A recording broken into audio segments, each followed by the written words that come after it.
Treehouse products are crafted to bring you the best that legal, delivered-to-your-door THC has to offer. Treehouse utilizes unique blends of carefully selected minor cannabinoids that get you lit in ways you've only ever dreamed of. From Delta 8 vape pens with innovative blends of Delta 9 and THCP, to the tastiest HHC-infused syrups and hemp flower pre-rolls on the planet, Treehouse has got you covered. Ready to delight in dank gummies and puff powerful vapes? Head over to treehouse.com. That's TREHOUSE.com. There's only one E, not two, in treehouse.com. When you go there, get 30% off your order and a free Acapulco Gold HHC pre-roll when you use the coupon code GENIUS. That's GENIUS. This offer expires August 31st, 2023. Grab your goodies and meet us for some fun in the Treehouse. Before we get started, I have a quick favor. I've been self-funding the Finding Genius podcast for 5 years now. I've done over 3,000 episodes. And as you can see on YouTube, we're up over 1 million views on the channel, which is fantastic. The next thing I really want to push on is to get up to 10,000 subscribers, because once we do, we'll be able to put a donate button, and we'll be able to solicit donations to help keep the podcast running and to also get the Finding Genius Foundation moving along. We have a big project studying anxiety, depression, and PTSD, and working on a product to help people overcome these problems, because I've seen them explode recently after the last 2 years of the whole virus situation. So if you would, please subscribe to the podcast. That would help us tremendously. Give us a thumbs up and check in the description for Buy Me a Coffee. It's about $5. If you could buy me a coffee, I'd really appreciate it. It would help keep the channel going, and I love coffee. Thank you. Forget frequently asked questions, common sense, common knowledge, or Google. How about advice from a real genius? 95% of people in any profession are good enough to be qualified and licensed. 5% go above and beyond. They become very good at what they do, but only 0.1% are real geniuses. Richard Jacobs has made it his life's mission to find them for you. He hunts down and interviews geniuses in every field: sleep science, cancer, stem cells, ketogenic diets, and more. Here come the geniuses. This is the Finding Genius Podcast with Richard Jacobs.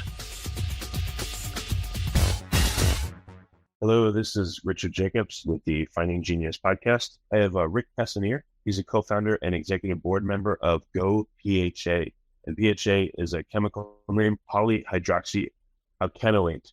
I hope I pronounced that properly. There's a global organization for it. It's called Go PHA. It comprises a coalition of over 60 stakeholders that include the material producers themselves, brand owners, academia, waste management organizations, innovative material startups, environmental foundations, et cetera, et cetera. So we're going to talk about Rick's role in this organization and what PHA is.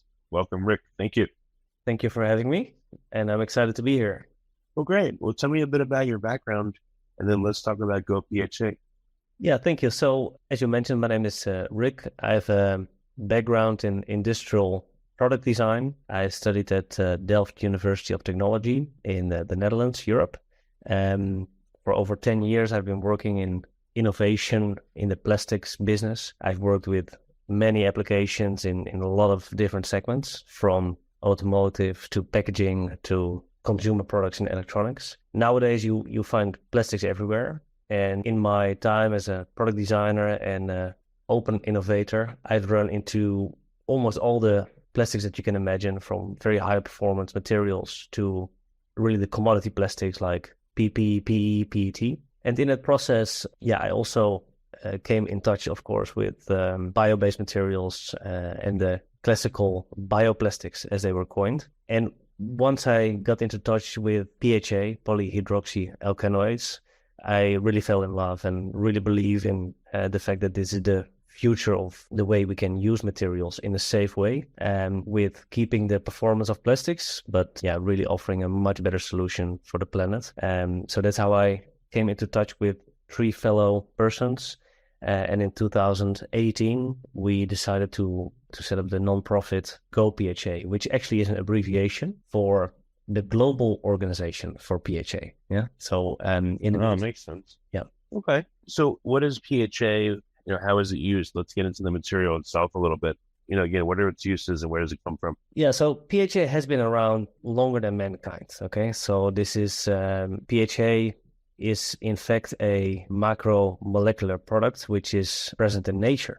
actually all around us. Most bacteria use the product, the polymer PHA, as a form to store carbon for later use. The way we humans have fat reserves, so we overeat, we store fats, and we use it when we are in a position of starvation. The same way, actually, most bacteria use different types of PHA polymers to actually store carbon. And you can actually harvest different bacteria from all over the world, from different areas. So, for example, if you have a palm tree plantation, you will find bacteria that can consume oils and greases that are coming from palm trees.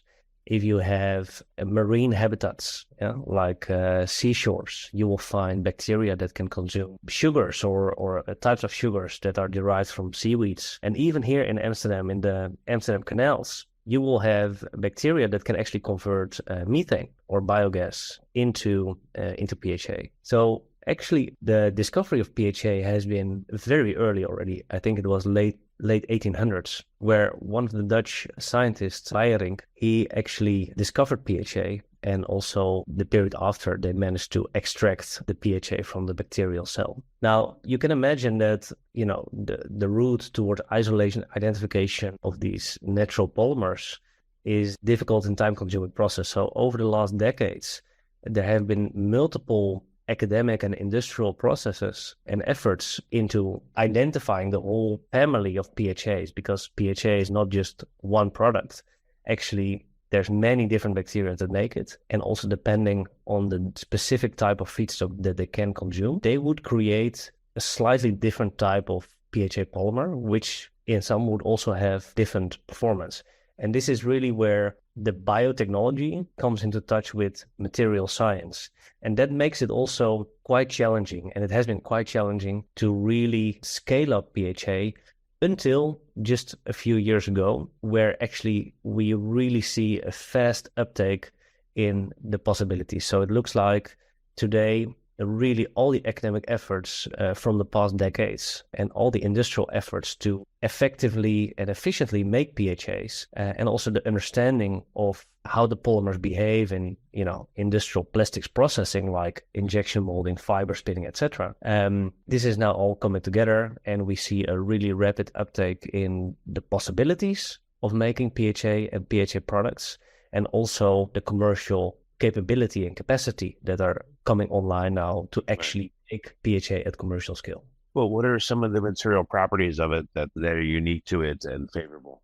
So it's a bit of a technical story, but basically you have PHAs that are short in their polymer structure, and you have PHAs that have side chains, medium and longer chains that would comprise the polymer backbone. And depending on how long these side chains are, and also how they are structured along the backbone of the polymer, and also the content of how many of these side chains are in that polymer, you will have completely different performance. To give you an example, there is a PHA type, which is called PHBH, polyhydroxybutyrate hexanoate. The hexanoate is a comonomer, and depending on how much of that comonomer content you have, the more different properties that you can have. So the higher that comonomer content is, the more ductile, the more flexible this product becomes, and also the more amorphous the bioplastic also behaves. So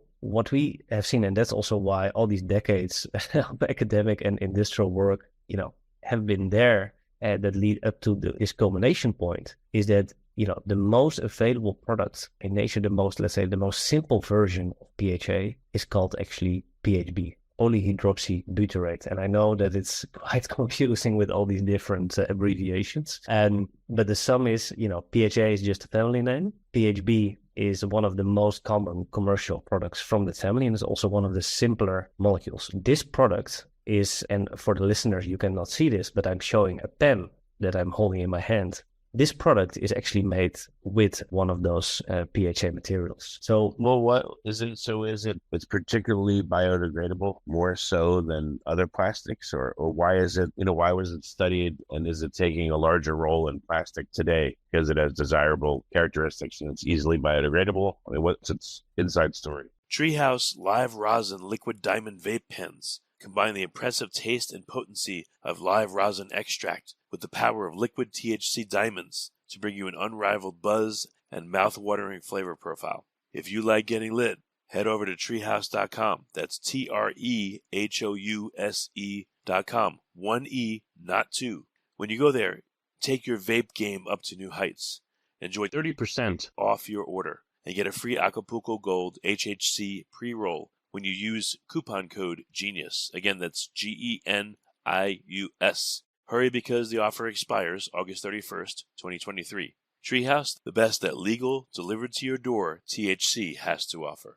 So the fact that actually nature provides us material that are inherently compatible with nature is of course a beautiful thing.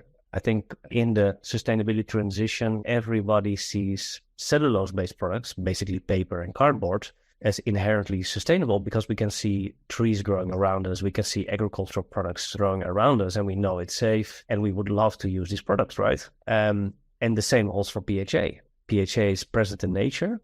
If it enters nature, it's also recognized by enzymes and bacteria, and they can break down the product. So PHA, the proposition, touches many of the really concerning points that today we are dealing with. That first, the problems with persistent plastics, as we call them, basically fossil and plastics that remain in nature for many 100 years, has become so visible. Yeah, we all know the images that we have seen all over, that really brands are really pulling hard to get new solutions onto the market. And of course, also regulations are really driving these innovations very rapidly as well. And PHA basically touches upon a lot of the key points that are required today. First, it is a naturally occurring product, which makes it suitable to consider for medical applications. But also we know indeed that it's not persistent in nature. PHA end of life is very diverse. It behaves like a plastic, so you can recycle it, but it also behaves like a biopolyester, so you can actually chemically recycle it into monomers, but also you can organically recycle it back to CO2, water, and humus. And PHA does so in the right environments. Yeah, of course you need fungi and bacterial activity for doing so, but PHA does that at extremely high rates, very comparable to cellulose and paper products. And this is really unique about PHA compared to other products like PLA, PBAT, etc. And lastly, PHA is also a great product to close the loop with waste streams and plant-based or bio-based feedstocks. Like I mentioned, these bacteria can really consume a lot of different feedstocks. So that means that from vegetable oils to used cooking oils to all sorts of different types of sugars, but also organic waste-derived volatile fatty acids, for example, can all be used as feedstocks to create high-value PHA products. And this really makes it a very interesting product to start utilizing. Industrial waste streams, municipal solid waste streams, even wastewaters are being used at the moment to make PHA. And the very last point is that, of course, we didn't even scratch the surface with respect to the potential microplastics issue. And PHA is a proven product already in existing regulations and considered not to be creating persistent microplastics. And of course, this is also a very important point going forward. So again, is PHA more biodegradable than PET or other plastics? Is it a lot more biodegradable? When it's out there in the environment, is it also contributing to microplastics contamination? What's unique about it out there alongside all the other plastics? Yeah, so indeed, you're completely right. So of course, PET is a persistent plastic. It will take a few hundred years before it starts even fragmenting. So you have a whole range of biodegradable materials, and PHA scores among the best of these materials in terms of the speed of biodegradation and also in the environments of biodegradation. So some of the materials that we know, for example, PLA, polylactic acid. This is actually a product which is not occurring in nature and actually only compost in industrial composting facilities, okay? While PHA is a product that can be home composted. It can also work in industrial composting facilities, but also it is proven to be biodegradable in marine, soil, and sweet-water conditions. And actually, we are running a test at the moment with the Royal Netherlands Institute for Oceanographic Research in exactly testing the biodegradation speeds compared to cellulose in water, actual seawater from the North Sea. So will PHA take the place of any of the traditional plastics that may be problematic, or is it just another tool in the arsenal of plastics that can be used?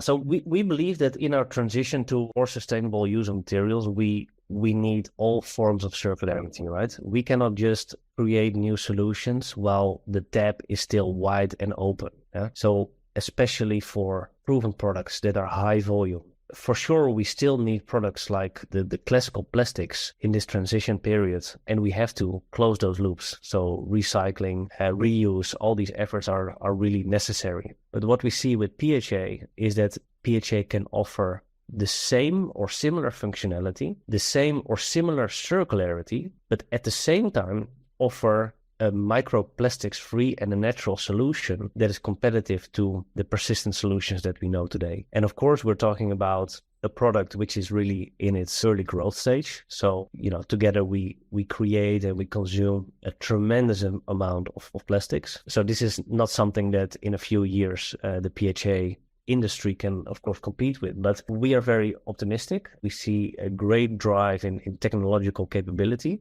and also a great drive in scaling up the industrial capacity. And this is really necessary, but of course it will take years, if not decades, before we can compete with the volumes of the classical plastics industry. So what role will PHA products have in the plastics industry? Where do they seem to be going and springing into use? What's the unique niche for it? So I believe that PHA can really be a bulk material in the future, yeah. But at the same time, today, of course, we have very limited industrial capacity. And this is, of course, something that also is changing rapidly. So what you see is that people are looking for those applications where at the moment PHA can create most impact, okay? So you see efforts in films, in paper coatings, in products that inherently end up in nature. For example, the intentionally added microplastics or coatings, paints and coatings, but also agricultural applications. For example, silage and mulch films are products. And also, of course, food packaging, where there's a lot of, applications where actually no one will today or even in a few years from now recycle some sort of product, even if they would be recyclable. Consider a confectionery wrapper, right? From some sort of a snacks bar or something like this. These products are very light, very fugitive, as they call it. So if there's a bit of wind or, some ill-disciplined customers, these products will very quickly end up in nature. And if they are collected, they will never be recycled because the economics will never play out for these types of applications. So therefore, in that case, inherently, you would benefit with these sort of compostable and biodegradable applications, as well as for applications where you have a lot of contamination effects. You can imagine, condiment sachets or single-serve pouches of cosmetics. These are all products, or even food serviceware. These are all products where you have high levels of contamination, which really, hampers the recyclability of these products.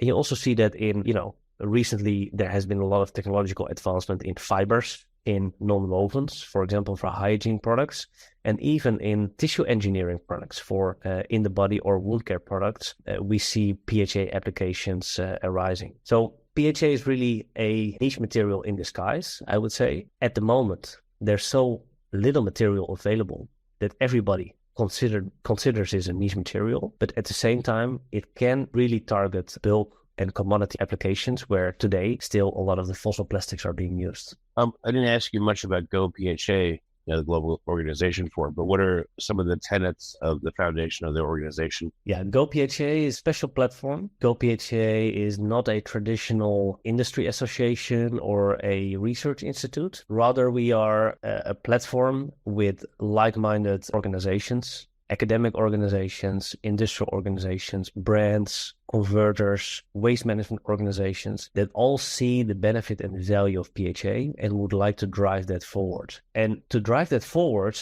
really requires a very high degree of collaboration. Collaboration in communication, how to reach out to consumers and how to actually spread the message of the benefits of PHA, but also communication with and to policymakers. For example, GoPHA is an accredited organization at the UN Treaty for Plastics at the moment, where recently the event was held in Paris. And there we really need to bring alternatives to fossil plastics into the light of policymakers. And also in the United States, of course, there's a lot of regulatory pressure against traditional plastics. And we have to be very careful with these regulations that, with all the good intentions of, providing bans and regulations against plastics, that in that process, we do not harm actually available and effective alternatives such as PHA, but also other materials and solutions that always are jeopardized in these kind of broad stroke policies and bans and regulations. So that's very important. And then lastly, as the industry develops, we also need a high degree of collaboration on application development, and we call it community data. So for example, doing biodegradation studies, doing compostability studies, doing studies to see if actually indeed PHA can be sorted next to other plastics in a MRF. If PHA actually does not do harm if it's ingested in animals, and indeed it doesn't. So all these sort of studies, of course, we can do at GoPHA, which benefits the whole industry. Okay. Very good. Where can people find out more about PHA and its uses, and find out about the GoPHA Foundation as well? So we have a website. It's very well visited all around the world. It's called www.gopha.org.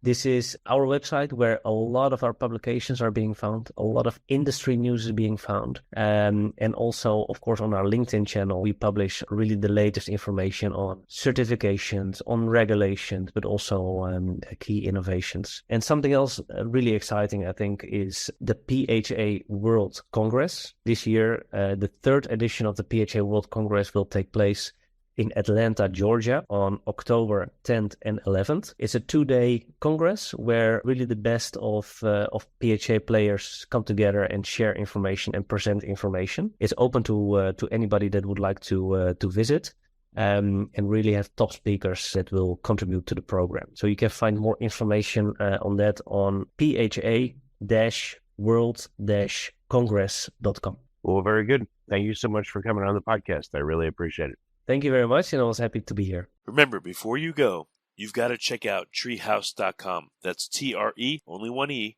TREHOUSE.com. They offer an array of premium legal THC products, including gummies, vapes, pre-rolls, and more. And they're all delivered right to your doorstep. With unique blends of carefully selected cannabinoids, all rigorously lab tested to ensure quality and consistency, Treehouse products give you the buzz you simply can't get anywhere else. Head over to treehouse.com. That's TREHOUSE.com. Remember, there's one E, not two. And enjoy 30% off your order and get Acapulco Gold HHC pre-rolls when you use the coupon code GENIUS at checkout. Hurry, because the offer expires August 31st, 2023. If you like this podcast, please click the link in the description to subscribe and review us on iTunes. You've been listening to the Finding Genius podcast with Richard Jacobs. If you like what you hear, be sure to review and subscribe to the Finding Genius podcast on iTunes or wherever you listen to podcasts. And want to be smarter than everybody else? Become a premium member at findinggeniuspodcast.com. This podcast is for information only. No advice of any kind is being given. Any action you take or don't take as a result of listening is your sole responsibility. Consult professionals when advice is needed.